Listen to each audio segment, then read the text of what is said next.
जय श्री सद्गुरुदेवाय नमः। जय श्री गणपति देवाय नमः। हर हर महादेव। शिव महापुराण प्रथम खंड ज्ञान संहिता 48वां अध्याय भीमशंकर प्रादुर्भाव वर्णन। सूत जी कहते हैं, मुनीश्वर गण भक्तों को कल्याण प्रदान करने वाले भगवान किस प्रयोजनार्थ कामेश्वर देश में अवतीर्ण हुए थे, यह श्रवण करें। पूर्व में भीम नामक सर्व प्राणी उत्पीड़क धर्मद्रोही लोक ध्वंसक एक महाबली राक्षस कुंभकर्ण के औरस से तथा करकटी के गर्भ से जन्मा। ये माता तथा पुत्र सह पर्वत पर रहते थे। दशरथ पुत्र राम ने लोक भयंकर कुंभकर्ण का वध किया था। उस समय करकटी अपने बालक पुत्र के साथ सह पर्वत चली आई तथा यहीं रहने लगी। उसने पूछा, मेरे पिता कौन है, तुम एकाकी क्यों रहती हो? पुत्र के यह पूछे जाने पर राक्षसी ने कहा, हे वत्स, तुम्हारे पिता राक्षस राज रावण के कनिष्ठ भ्राता कुंभकर्ण थे। राम ने रावण तथा महाबली कुंभकर्ण का वध कर दिया। कुंभकर्ण मात्र एक बार मेरे पास आए थे। मैंने कभी लंका नहीं देखी, यही रहती हूँ। मेरे पिता का नाम करकट तथा माता का नाम पुष्कसी है। पूर्व में राक्षस विराध मेरा पति था, वह राम द्वारा मारा गया। पति की मृत्यु के उपरांत से मैं माता पिता के यहाँ पर ही निवास करती हूँ। एक बार मेरे माता पिता महातपा सुतीक्ष्ण मुनि का भक्षण करने को उद्यत हो गए। उन महात्मा ने क्रुद्ध होकर मेरे माता पिता को भस्म कर दिया। इस प्रकार मैं माता पिता रहित होकर एकाकी पर्वत पर दुखी होकर निवास करती थी। तभी रावण का कनिष्क भ्राता कुंभकर्ण यहाँ आया तथा मेरे साथ संभोग करके मुझे यहाँ छोड़ गया। इसके पश्चात महाबली पराक्रमी तुम्हारा जन्म हो गया। मैं तुम्हारे सारे समय व्यतीत कर रही हूँ। भीम पराक्रम भीम माता का वचन सुनकर विचार करने लगा, मैं हरि के साथ क्या करूं? उसके ही कारण मेरे नाना विराध पिता कुंभकर्ण मारे गए। इससे बहुत दुख उठाना पड़ा। यदि मैं कुंभकर्ण का पुत्र हूँ तब मैं अवश्य हरि को पीड़ित करूँगा। यह विचार निश्चित करके उसने ब्रह्मा के उद्देश्य से 1 सहस्र वर्ष पर्यंत घोर तप किया। जब वह ऊर्ध्वभाव होकर एक पैर पर खड़ा होकर सूर्य को देखते हुए ब्रह्मा के ध्यान में मग्न होकर घोर तप कर रहा था, तभी उसके सिर से अति भीषण तेज निकला। वह तेज देवताओं को दिग्ध करने लगा।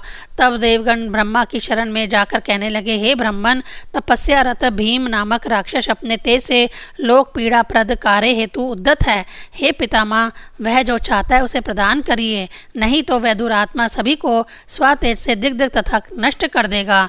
देवगण की यह प्रार्थना सुनकर लोक पितामह ब्रह्मा उस दुरात्मा राक्षस को वर प्रदानार्थ गए। ब्रह्मा हंस पर आरूढ़ होकर उस राक्षस के समक्ष जाकर कहने लगे, हे भक्त, मैं तुम्हारे ऊपर प्रसन्न हूँ, तुम वांछित वर मांगो। ब्रह्मा की वाणी सुनकर राक्षस ने कहा, राक्षस कहता है, हे देव कमलासन, यदि आप मेरे प्रति प्रसन्न हैं तथा वर देना चाहते हैं तब मुझे अतुल बल दीजिए। उसने यह कहकर ब्रह्मा को प्रणाम किया। भगवान ब्रह्मा उसे यह वर देकर स्वगृह चले गए।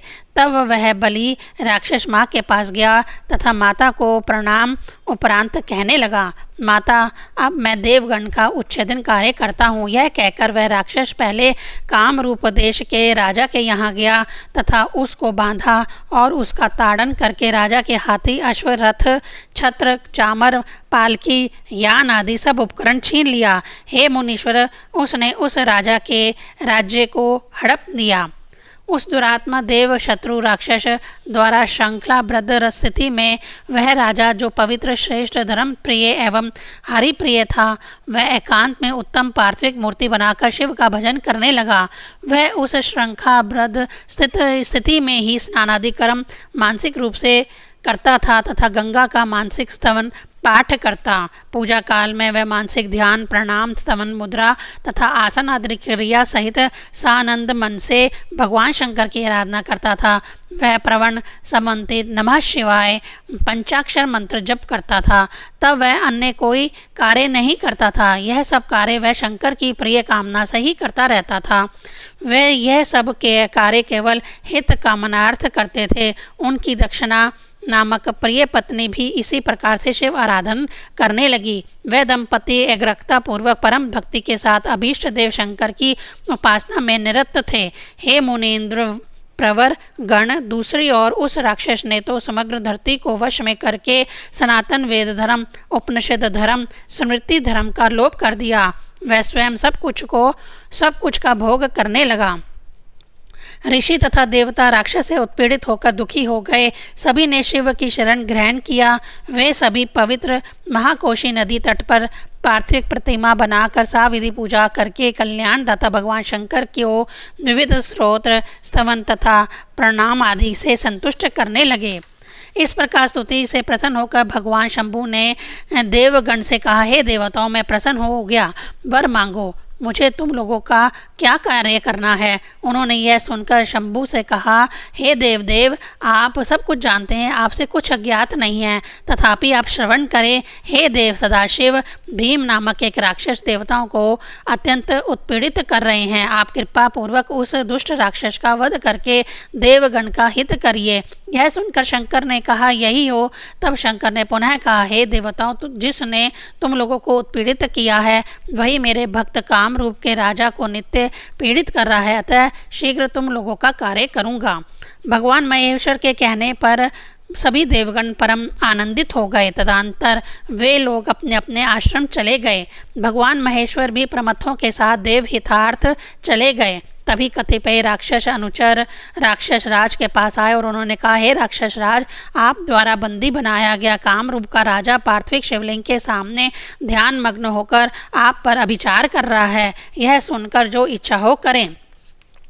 राक्षसगण भी यह संवाद सुनकर क्रोधित हो गए। वे तलवार लेकर राजा का वध करने निकले। वहां पहुंचकर उन्होंने पार्थिव लिंग देखा। उन्होंने देखा कि राजा उनके मत के विरुद्ध कोई कार्य कर रहा है।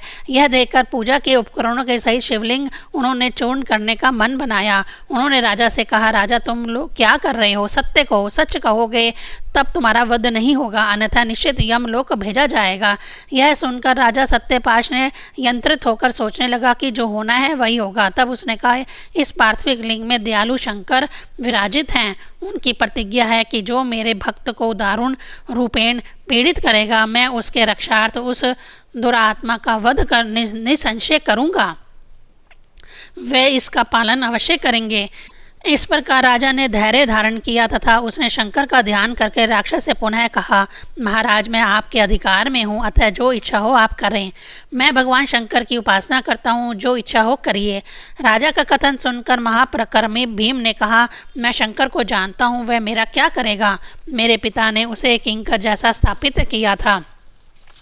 उसके बल का आश्रय लेकर तुम मुझे जीतने की इच्छा करते हो, तब तो निसंदेह जय सिद्ध होगी। जब तक तुम्हारे पालक शंकर सहित मेरा साक्षात सामना नहीं हो जाता, तभी तक तुम्हारे भीतर ये बोध रहेगा कि वह बचा लेंगे, परंतु जहाँ उनसे मेरा सामना हो गया सब ज्ञात हो जाएगा। जो भी हो, हे राजन, शीघ्र ही यह लिंग दूर करो, अन्यथा तुम स्वयं देख लोगे कि मेरे शरीर में कितना बल है।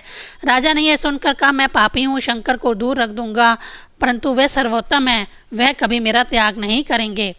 तदंतर राक्षस ने कहा, उन्मत्त घोर विषय शंकर स्वयं उदर पूर्ति हेतु अन्न की भिक्षा मांगता भटकता रहता है। वह मुझे क्या देगा? वह योग का तत्व कैसे जानेगा? वह भक्त पालन कैसे करेगा? हे राजन, यह विचार करके शिव आराधना त्यागो। तुम्हारा आराध्य शंकर आए, मैं युद्ध करूंगा। यह कहने पर राजा ने उत्तर दिया, मैं तो युद्ध की बात नहीं कहूँगा, आप शक्तिमान हैं, आपका जो कर्तव्य है वह करिए। तब वह राजा को भला बुरा कहकर राक्षस शीघ्र सैन्य सहित सज्जित हो गया। उसने कहा, अब तुम्हारे आराध्य शिव का भक्ति हितकारी बल देखूंगा, तथा उसने तलवार राजा पर चलाया। सूत जी कहते हैं, यह कहकर हंसते हुए महाबली राक्षस ने राजा को लक्ष्य करके तलवार चलाया, परंतु वह तलवार राजा के शरीर का स्पष्ट करती उससे पहले ही पार्थिव लिंग से स्वयं शिव आविर्भूत होकर कहने लगे, मैं इस मंत्र की रक्षा हेतु भीमेश्वर रूप से आविर्भूत हो गया। मैंने इससे पहले राजा की रक्षा करने का विचार किया था, अतः अब तुम शीघ्र मेरा भक्त रक्षा बल देखो। यह कहकर शिव ने पिनाक धनुष द्वारा तलवार के 100 टुकड़े कर दिए। यह देखकर दुरात्मा राक्षस ने त्रिशूल प्रहार किया। भगवान से तक्षण त्रिशूल के 100 टुकड़े कर दिए। पुनः दुष्ट राक्षस ने शक्ति बाण का प्रहार भगवान पर किया। भगवान ने उसे भी चूर चूर कर दिया। अब वह दुरात्मा राक्षस जो कोई भी अस्त्र छोड़ता, शंकर अपने त्रिशूल से उसके टुकड़े कर देते थे, उसके तिल बराबर टुकड़े कर देते। तदंतर शिवगण और राक्षसों में घोर युद्ध छिड़ गया, जिसे देखकर कलेश उत्पन्न हो जाता था। तब समग्र पृथ्वी व्याकुलित हो गई। समुद्र, पर्वत, नभ, ग्रह, नक्षत्र आदि शुद्ध होने लगे। देवता और ऋषि भी दुखी हो गए। तभी वहां देव ऋषि नारद आकर भगवान शिव से प्रार्थना करने लगे, हे प्रभु क्षमा करिए, अविलंब इन दुष्टों का वध करिए। भगवान शंभु ने मात्र हुंकार रूपी अस्त्र से राक्षसों को भस्म कर दिया। वे सभी राक्षस भस्म होकर भस्म के ढेर में परिणित हो गए। जिस प्रकार से दवाग्नि वन को दिग्ध कर देती है, वैसे ही शिव रूपी क्रोधानल द्वारा राक्षस रूपी वन क्षण में जल गया। भीम राक्षस की भस्म कहाँ उड़ गई कोई नहीं जान सका। वैसा परिवार नष्ट हो गया, उसका कोई नाम लेवा तक नहीं रह गया। हे मुनीन्द्र वृंद, तब भी शिव क्रोध शांत नहीं हो सका। भगवान की फुत्कार से ज्वाला वनों में निस्तेज होने लगी। उस समय राक्षसों के दिग्ध होने से बनी भस्म राशि वनों में व्याप्त होकर वहाँ नाना कार्य करी औषधि रूपेण परिणित हो गई।